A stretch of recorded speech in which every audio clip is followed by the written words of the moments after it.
Si la situation s'améliore, la crise n'est pas terminée.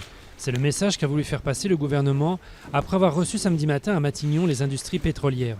Sur 8 raffineries, 4 sont arrêtées, 2 sont à débit minimum et 2 fonctionnent normalement. Les opposants à la loi travail continuent eux leurs opérations, comme à Rennes, où ils réoccupent la maison du peuple que les forces de l'ordre avaient fait évacuer il y a 2 semaines. Des centaines de civils fuient les combats près de Falloujah. Avec l'appui de frappes américaines, l'armée irakienne mène depuis plusieurs jours une offensive pour tenter de reprendre cette ville clé aux djihadistes du groupe État islamique. Une ville située à seulement 50 km à l'ouest de Bagdad. 15 ex-militaires condamnés pour leur participation au plan Condor. Ces anciens officiers, dont le dernier dictateur argentin Reinaldo Bignone, se sont vus infliger des peines allant jusqu'à 20 ans de prison. L'opération Condor avait été menée dans les années 70 par les dictatures sud-américaines afin d'éliminer leurs opposants dans les pays voisins.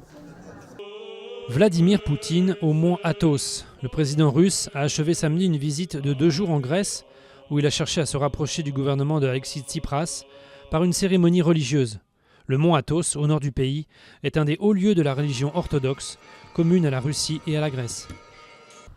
Un savoir-faire unique au monde. À Grasse, dans le sud de la France, l'art de créer un parfum se transmet depuis 3 siècles de génération en génération.